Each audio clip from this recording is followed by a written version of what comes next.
wears white again, and everything disappears under a thick blanket of snow, that's when the magic of winter unfolds.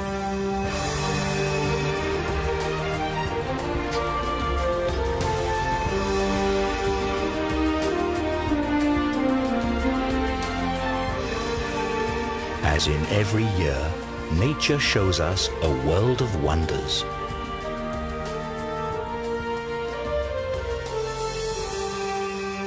As Mother Nature decides to let it snow.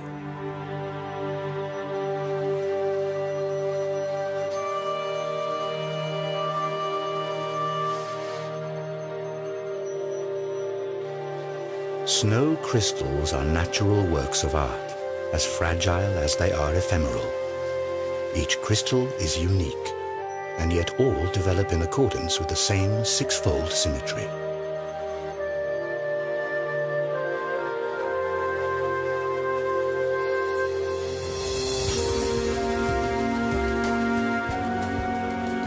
However small the individual crystals are, their united force is a natural phenomenon that determines the course of life during the cold season. This is particularly true for the alpine mountain ranges.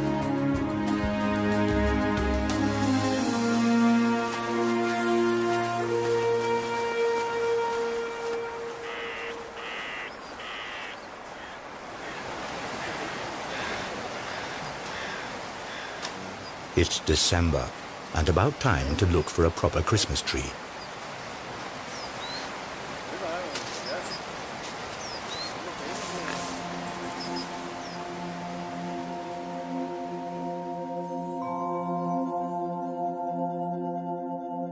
Snowflakes descend softly from the tree, and we've never before seen nature's white splendor quite like this.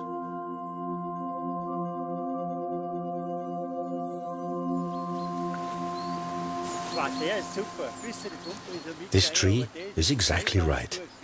It's the perfect choice.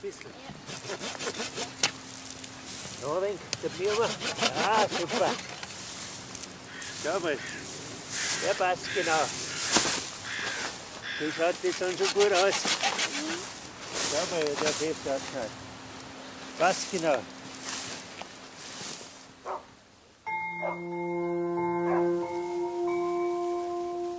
The landscape is deeply covered in snow, and here, in the Austrian mountains, it looks as though it's going to be a white Christmas again.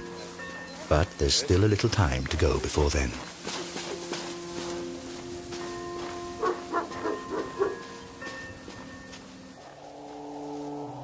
The wild animals sense that the weather is about to change.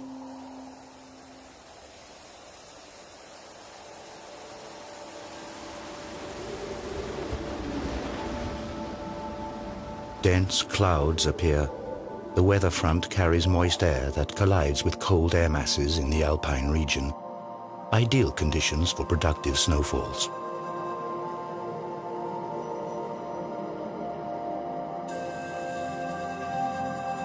When it is barely below freezing, the first snow crystals begin to form inside the clouds.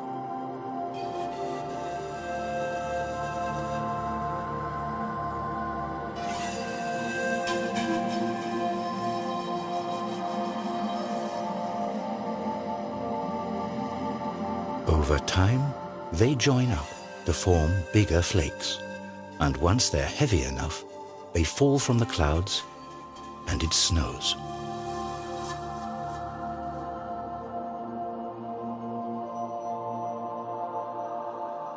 Each of Mother Hulda's works of art is unique. No two snowflakes are exactly alike. Unlike raindrops or hailstones, snowflakes fall gently from the sky.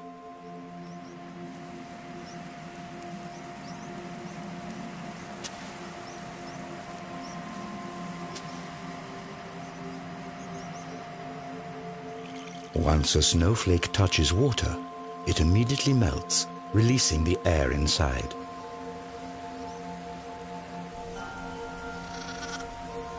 This creates a high-pitched sound that is unique to each flake and inaudible to the human ear without the assistance of technology.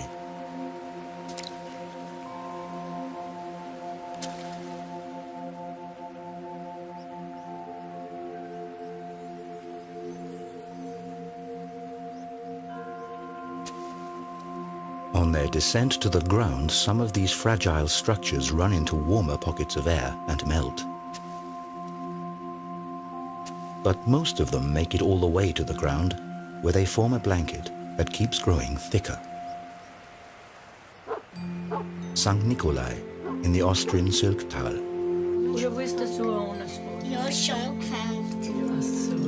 Here, as in many valleys of the Alps, time-honored Christmas traditions are kept alive. All throughout the Advent season, the whole family takes part in preparations for the grand celebration.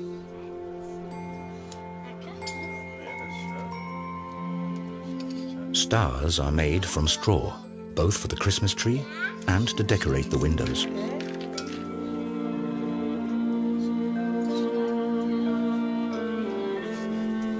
And once the snow starts to fall, visions of a white Christmas begin to stir in everyone's dreams. While the family is busy with Christmas preparations in the warm room, the snowfall grows heavier outside.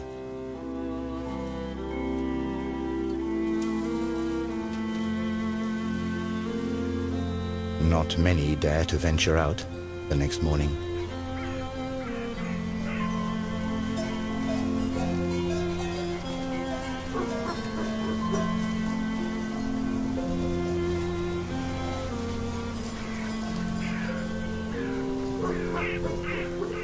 For some animals in the wild, winter is the hardest time of the year. Now they have to live off fat reserves they built up in the summer. They're protected by their winter fur, which is such an effective insulator that snow doesn't melt for hours. The new snow is deep and soft, and each step takes a lot of energy. During snowstorms, chamois and deer sometimes show surprising behavior. They allow themselves to get snowed in, as the blanket of snow protects them from wind and frost.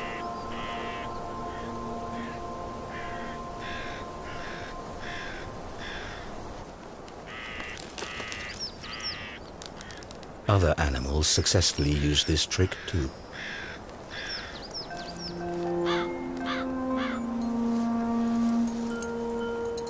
Huskies spend the night outside. They don't mind even the sharpest frost and the heaviest snowfall. And in the morning, the hardy dogs are busy getting rid of the snow again.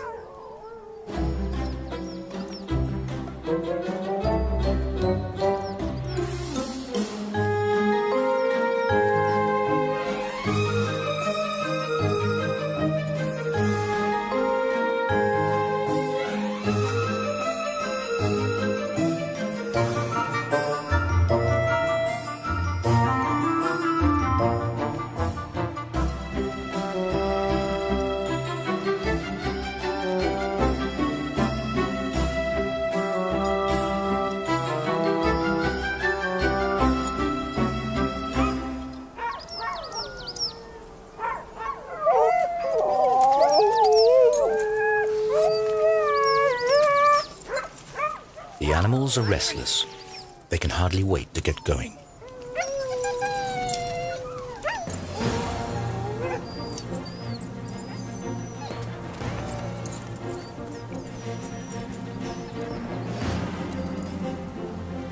Huskies are originally from Siberia, where they've been used as sleigh dogs for centuries.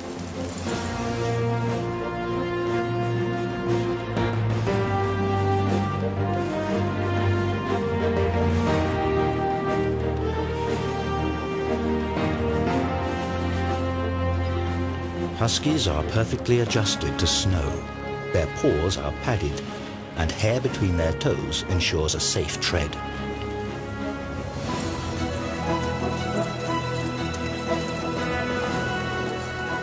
Dog sleigh races are becoming increasingly popular everywhere, and only the strongest and most experienced animals get to run at the head of the pack.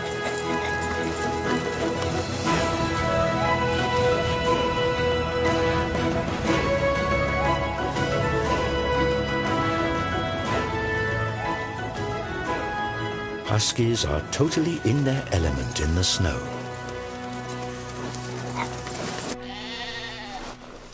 Which can't be said about sheep.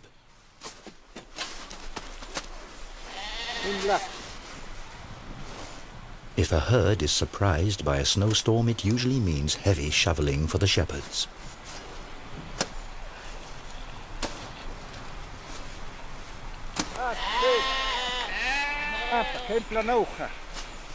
The natural response of sheep is to flee any imminent threat, but where to escape when danger threatens from all sides.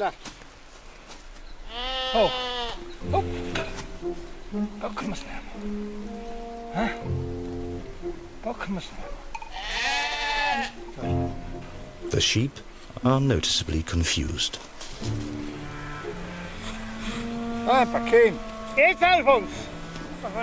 And even once their way is shoveled free, they still require some persuasion.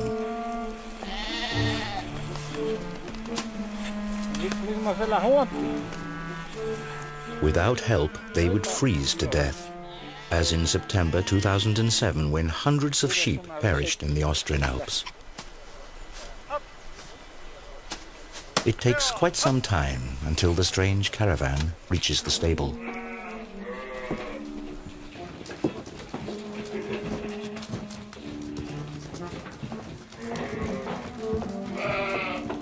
Not only is it warm and dry here, but there's plenty also for the sheep to eat, in sharp contrast to the conditions faced by wild animals outside.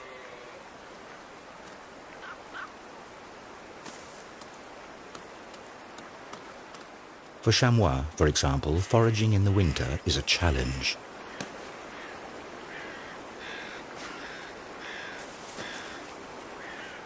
When deep snow covers the plants on the ground, the animals must stretch for the young conifer shoots.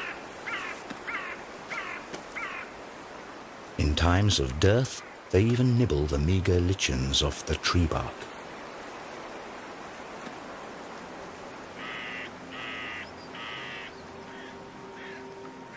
The splendid white snow is already several feet high as the next cold front approaches the Alps, bringing even more.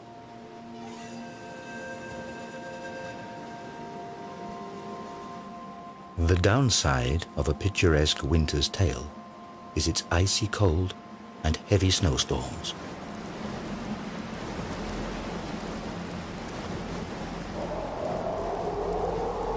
And once a dense snowfall and strong winds combine, things get really uncomfortable. The snowflakes whip horizontally through the air. The wind amplifies the bitter cold and frost.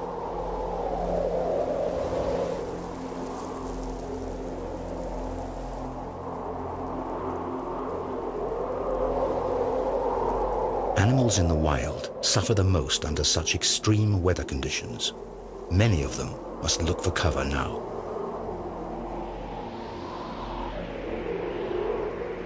Some of them have developed their own survival tricks. The snow vole, for example, lives in caves underneath the snow where the temperature never drops below freezing.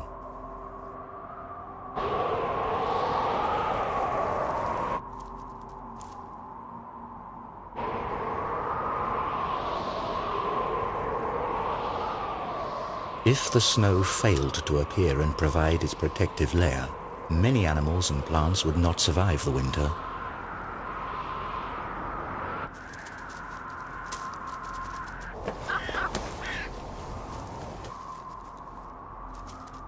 While the snow vole is secure in its warm cave, the chamois are climbing up the mountains in search of food.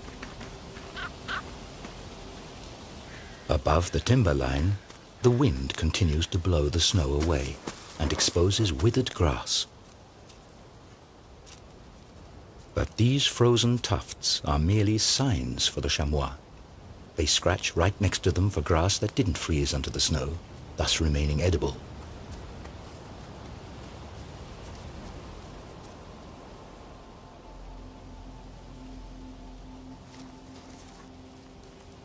During Advent, days are short and nights are long and cold.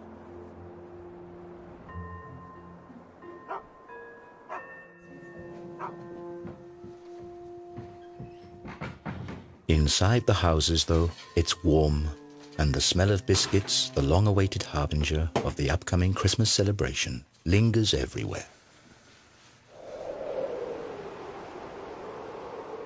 Many old customs and traditions brighten up this time of eager anticipation.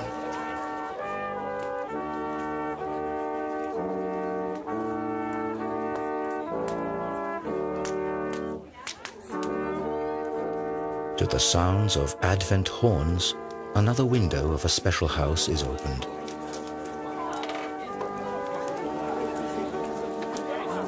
It's an oversized Advent calendar, and next to it, hot sweet chestnuts and open hearths provide warmth and a sense of belonging and well-being.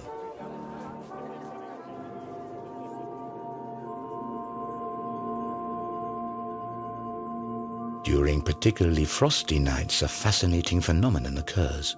The moisture in the air freezes and turns into hoarfrost.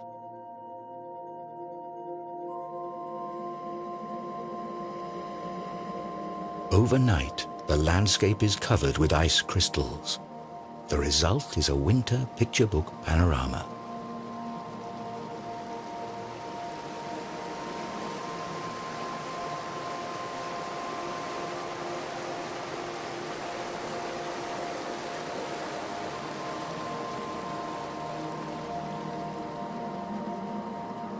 Sun and hoarfrost frequently go hand in hand, as cloudless winter weather is especially cold. However, hoarfrost doesn't only accumulate on boughs and branches, but also on the blanket of snow.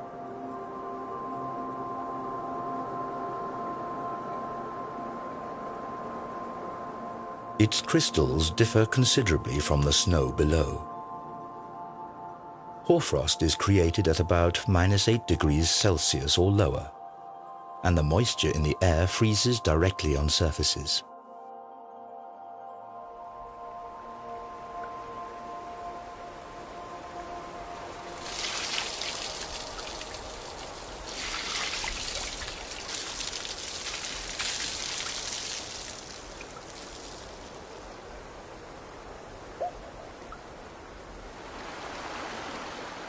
Freezing cold winter nights provide ice. And the inhabitants of some alpine valleys take advantage of this. They still master the high art of ice cultivation.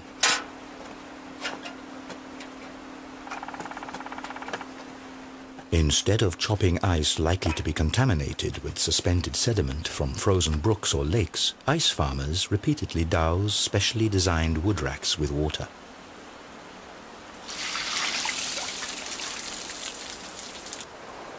Taps several feet long of particularly clean ice are grown here in the cold, while any sediment is washed away by the surplus water.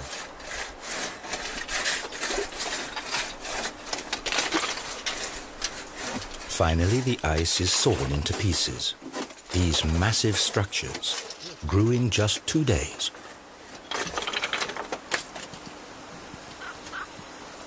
In order not to break up the highly sought-after ice scraps any further, they have to be carefully harvested and stowed.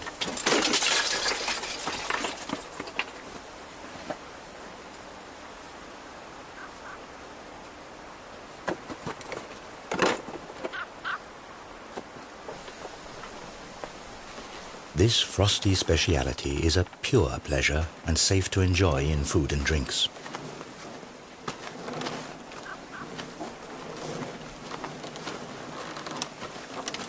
In former times, people were dependent on the cold of winter if they wanted to freeze water.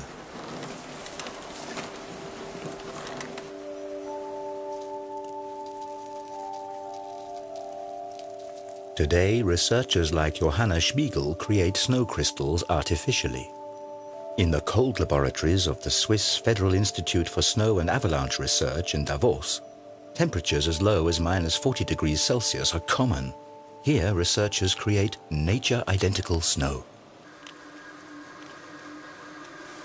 Scientists examine the structure of this snow under the microscope.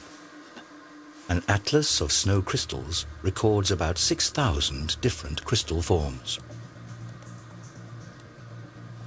Humidity, temperature, and the water's molecular structure are crucial data points. Electrostatic fields align the water molecules hexagonally, and this basic structure holds steady as the water slowly freezes and the snow crystal gradually grows until it's finished.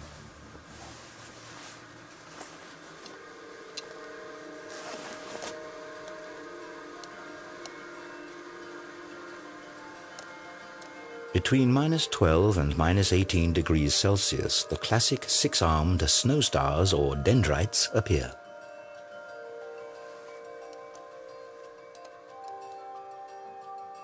It's the temperature that determines how finely branched they become. Freezing water gives off heat, which decreases at higher temperatures, and this in turn causes additional variations in structure, because a bigger surface facilitates the discharge of heat.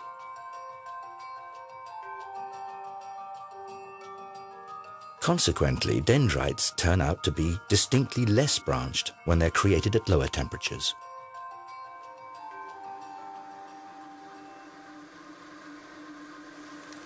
So, not all snow is alike, and at very low temperatures, snow crystals take on the form of little tiles, columns, and cylinders of ice.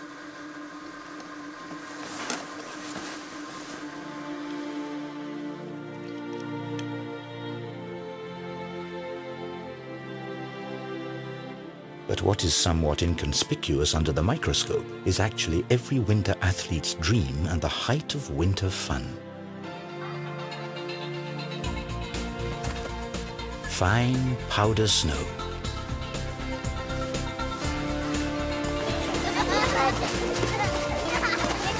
Children are particularly fond of this delightful variety of winter's produce.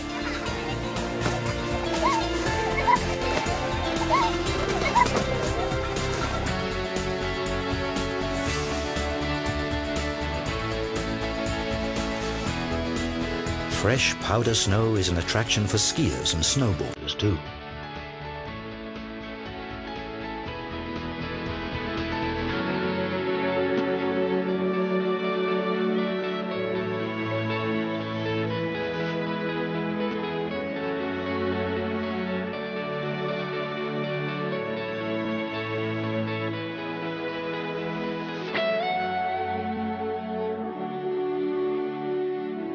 But sparkling white winter landscapes also serve another purpose. New snow reflects about 90% of sunlight. Thus, snow plays an important part in the global climate.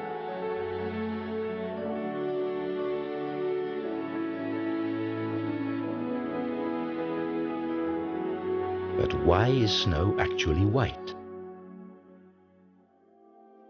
The ice of the snow crystals is colorless and transparent. At the border surfaces between ice crystals and air, the white sunlight is reflected and scattered. And with enough randomly distributed ice crystals scattering light in all directions, the overall color that results is white.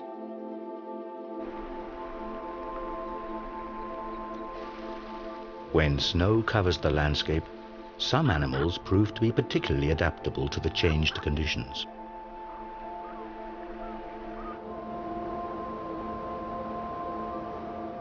During the winter, the ptarmigan with its bright white plumage is superbly camouflaged. It changes the colors of its feathers according to the season to deceive its enemies. The same is true for the mountain hare. However, its winter fur is more than camouflage. Thanks to its insulating properties, the hare survives temperatures of -30 Celsius. Not only in the Alps have the animals adapted themselves to winter. Red-crowned cranes are migratory birds. But on the Japanese island of Hokkaido, they remain at home throughout the year. During the winter months, these elegant birds perform their courtship ritual.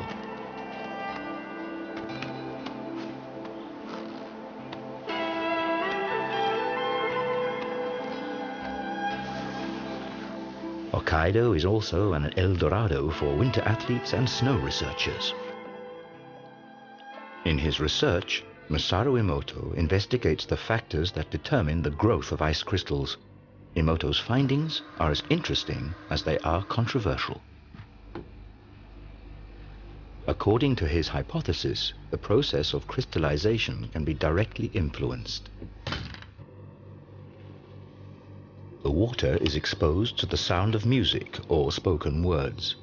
In the case of negative sounds or concepts, the crystal structure is supposedly strongly distorted. Positive music or words are reported to result in beautiful crystals.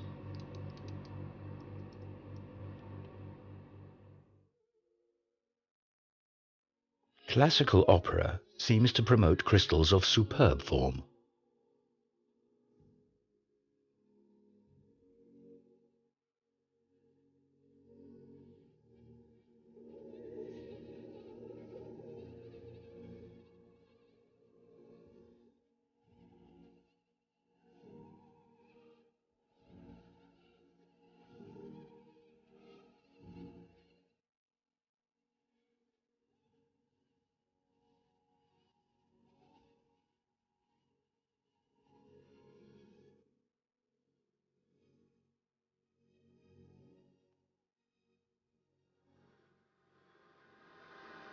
However, other factors may also influence these experiments.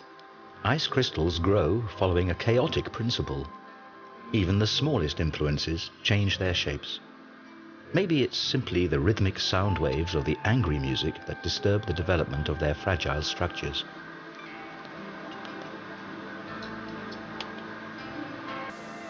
Back from the laboratory into nature. To understand how snow crystals are created in natural surroundings, researchers have to get themselves to the center of the action.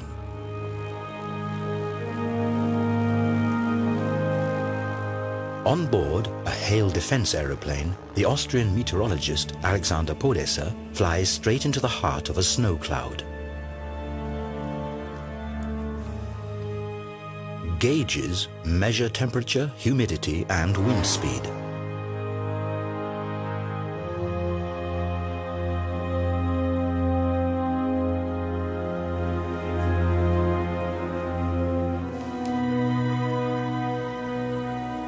So-called condensation kernels serve as seeds around which droplets form out of the cloud's mist. Moisture accumulates around minute particles of dust and soot. Such particles also serve as freezing kernels for snow crystals. It's already cold enough in the clouds. The first crystals start to form. They grow, link together, and descend as snowflakes to the earth.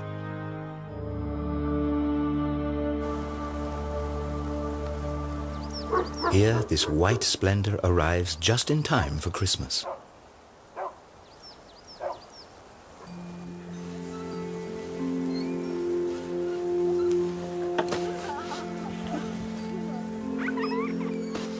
Snow has a magical attraction, especially for children.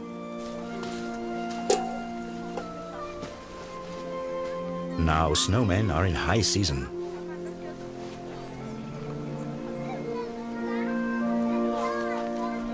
This tradition isn't all that old. The snowman became popular only in the 18th century as a symbol of the hard winter. But this image has changed due to improved living conditions, and people increasingly enjoyed the cold season.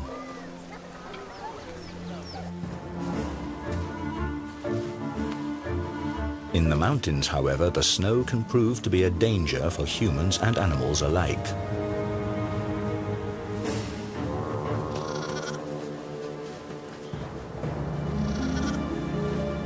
A young chamois is stuck in the deep snow. Inexperienced as it is, it mustn't lose connection with the herd at all costs.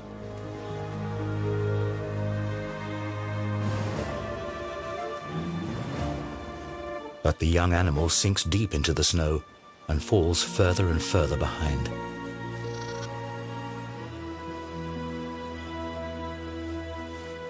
With the last of its strength, the young chamois escapes its plight and rejoins its mother in the nick of time.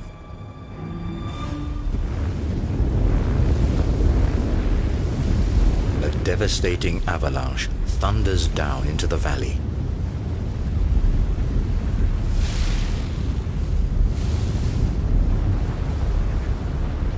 This natural phenomenon can turn entire forests into firewood.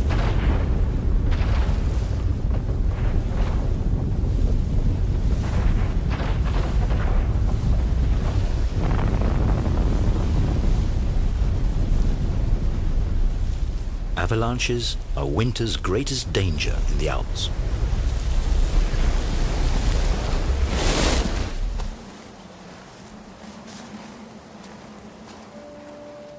The chamois are accustomed to this threat. If a herd has to cross a dangerous mountainside, the most experienced animal leads alone.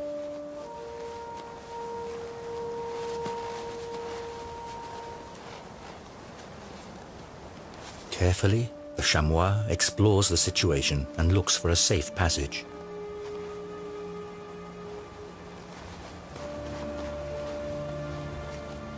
At the same time, it creates a path in the deep snow for the rest of the herd to follow.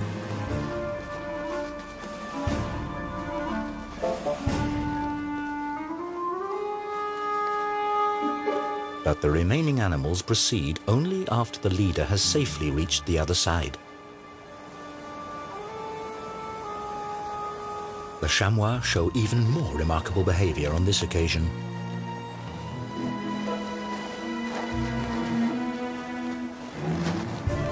The herd doesn't cross the hillside as one. Instead, the animals risk the dangerous passage one at a time.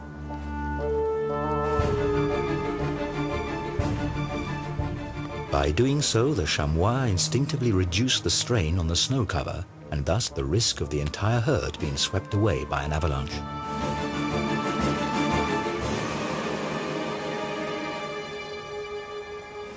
This danger is very real not only for the chamois.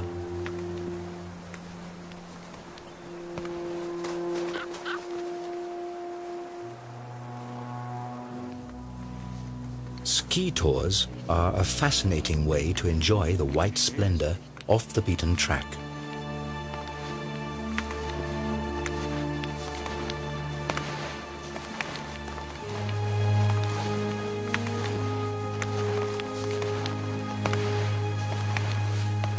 Experienced skiers, however, always keep a careful eye on the snow underneath them.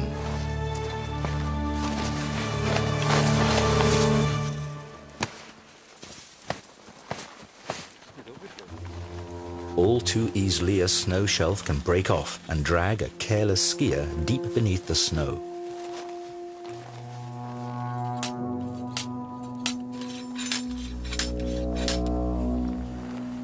Wannengrat Mountain, near Davos.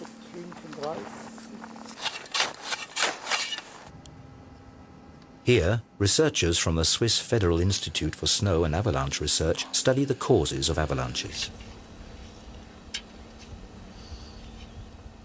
In this testing ground, profiles of the snow cover are created. 126, 2 Zentimeter. Jörg Schweitzer examines everything, from the lowest layer of granulated old snow to the fine flakes of the most recent snowfall. 20 kleine Runde in Klammern, halb bis 1. The quality of snow changes constantly, and this results in the formation of distinct layers that can, in extreme cases, turn into dangerous slides.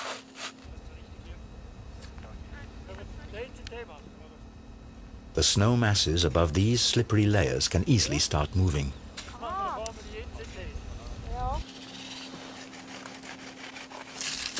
The researchers cut out a block of snow to test its stability.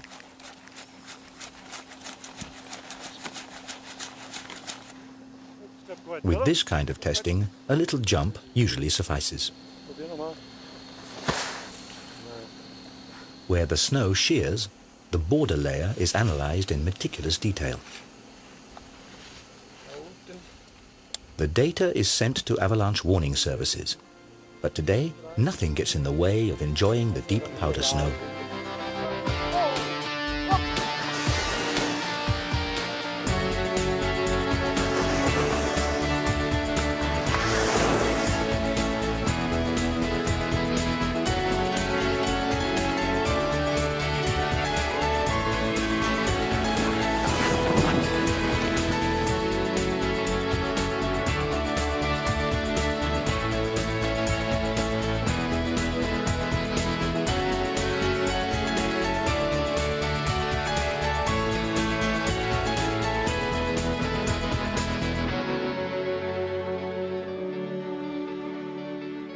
What attracts droves of tourists into the Alps today used to be a vital means of transportation in the not-so-distant past, for snow offers some advantages over regular ground travel.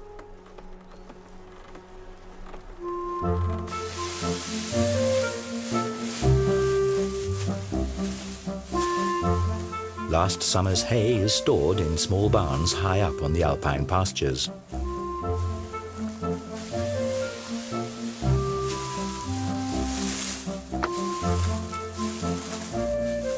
In order to bring this dried grass to the valley to feed their livestock in the winter, farmers depended on an obvious method of transportation.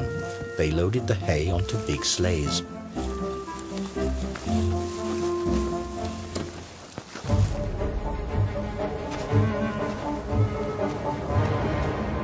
Occasionally, going down the mountains is risky even for the Alps' master climbers.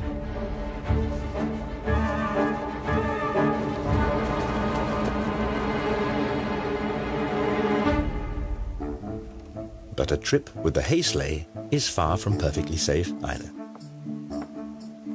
After all, a fully laden sleigh can weigh as much as 250 kilos.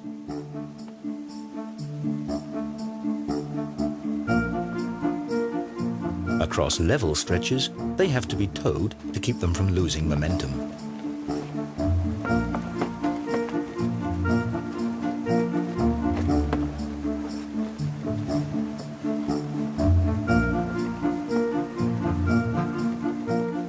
Once the path gets steeper, skillful steering is required to make sure the sleigh doesn't tilt.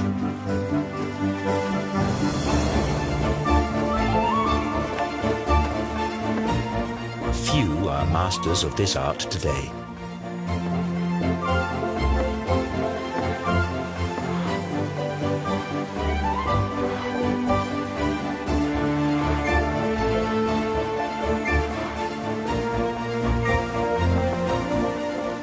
And if the driver loses control of his precious cargo, he invariably ends up in the ditch.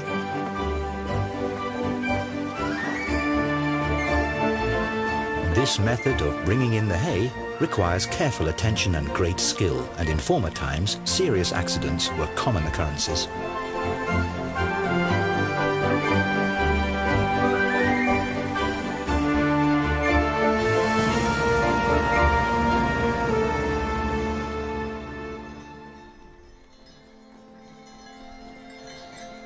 Much more peaceful then as well as now was a ride in the horse-drawn sleigh.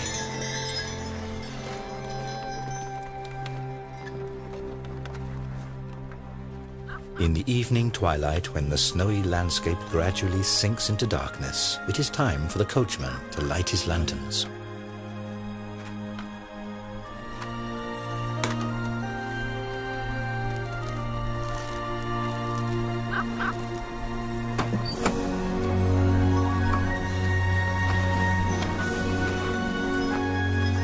And if then it softly starts to snow, the winter fairy tale is perfect.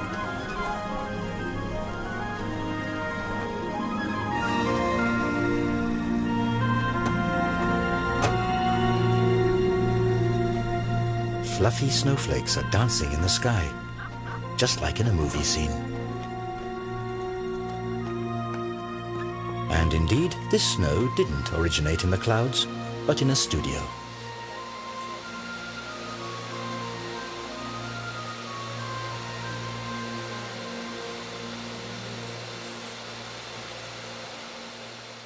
Here it is actually lava that is blown into the air, but creating snow at the push of a button is far from the real thing.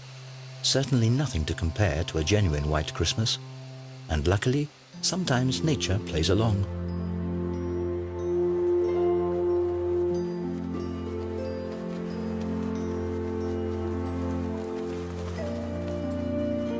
On Christmas Eve, a festive mood prevails in the tranquil village of St. Nikolai. After church, many people come to see the Christmas nativity before returning home.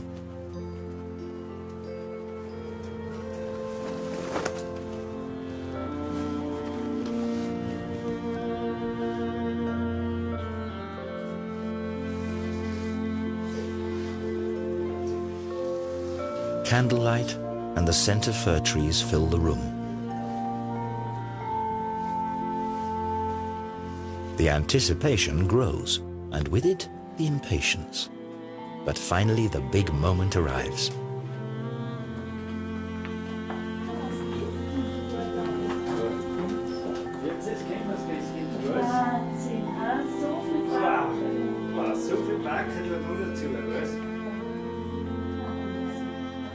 The glow in the children's eyes stirs many an adult's fond memories of merry Christmases past.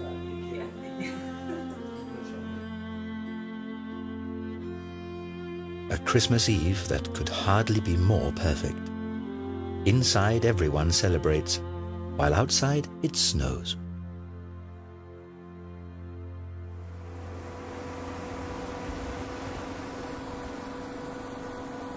After Christmas, the high season of winter sports begins. And if the snow doesn't make an appearance on its own, it's given a hand. More and more ski areas rely on snow cannons these days.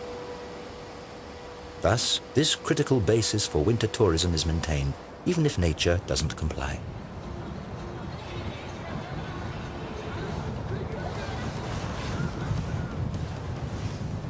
The average temperature of many alpine regions has risen noticeably over the last few decades. According to the predictions of climate researchers, this trend will only escalate. When there's too little snow, many ski resorts are already dependent on generating their white splendor artificially.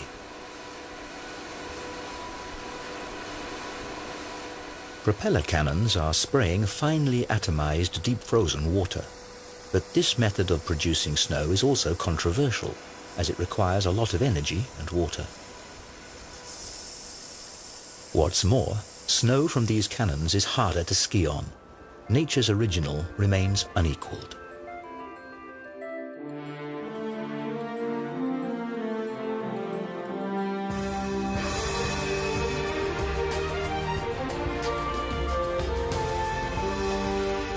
The weeks come and go. In the mountains, the magic of snow presents its majestic beauty deep into spring. Occasionally, however, the silence of nature is disturbed by strange sounds.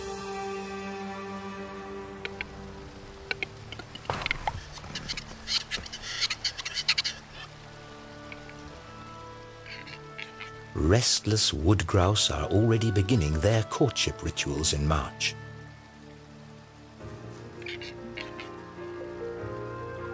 Their distinctive cries and splendid plumage are to attract females for the mating season soon at hand.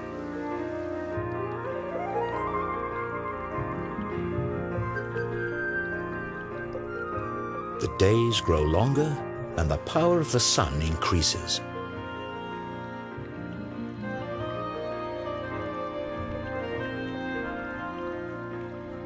During the winter, snow and ice bound up large quantities of water that are now released in the warm spring air.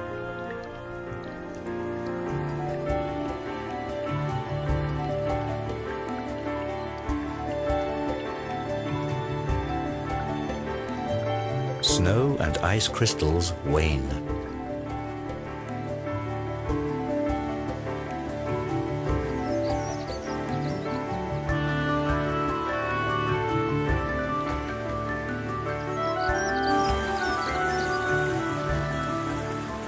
If the snow melts too quickly, a sudden deluge of water rushes down the mountains, potentially causing severe floods in the valleys.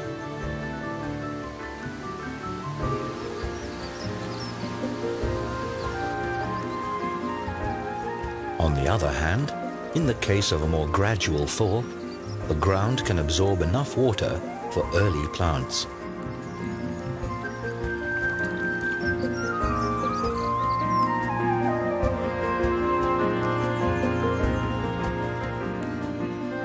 The snow vole is ready to venture outside again.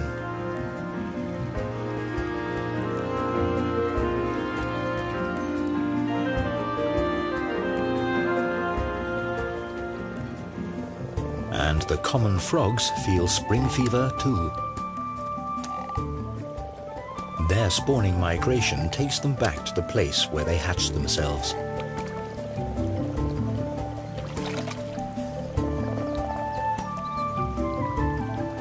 The shallow water fills with frogs and their spawn.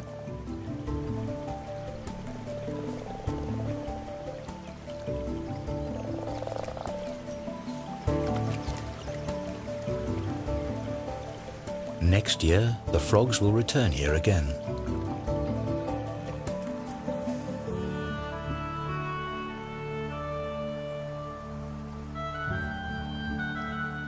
Often the snow on the summits of the Alps remains throughout the whole year. The glacial ice is essentially nothing but condensed snow.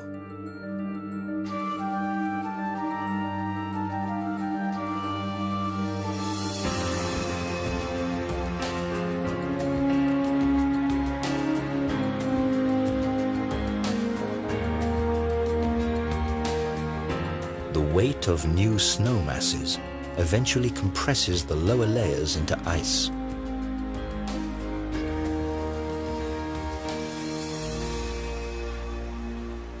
In the context of a broader climate change, this eternal ice may soon be a thing of the past. Due to global warming, the alpine glaciers are declining, like at the Rieserferner in the region of Südtirol.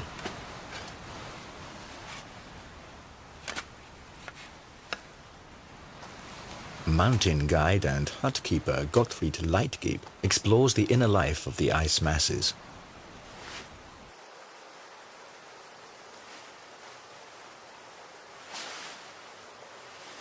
Leitgeb has a wealth of experience to draw upon. Ever since childhood, he studied the glaciers in this region and followed their development.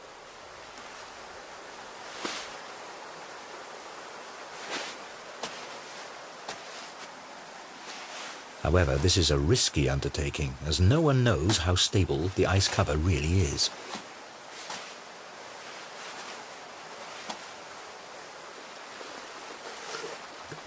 On the other hand, only a local inspection can deliver first-hand information about the glacier's condition and the possible effects of the current global warming.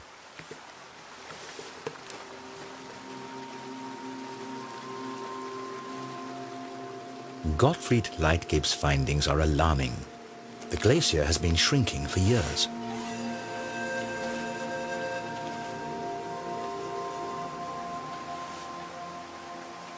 In the summer, the ice is already so thin that the sunlight illuminates the cave. The meltwater forms a little stream below the glacier and surfaces at its tongue.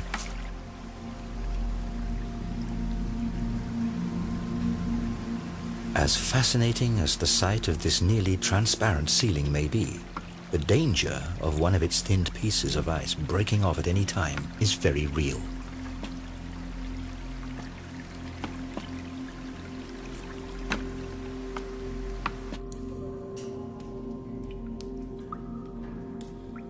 Deeper in the mountains, conditions are quite different. Constant low temperatures and the proper humidity provide for splendid snow crystals throughout the year.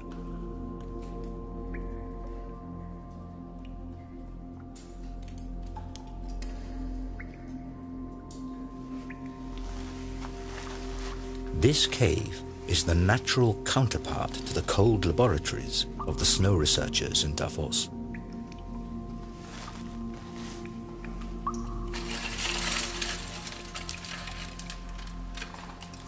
Despite their enormous size, these crystals form in the same way as the snow crystals from the clouds. With time, the body temperature of one human being is enough to cause these works of art to melt. That's why Gottfried Leitgeb rarely comes here.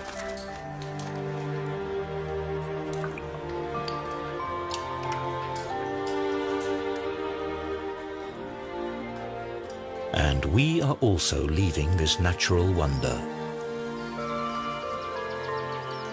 Outside, Jack Frost rises up once more.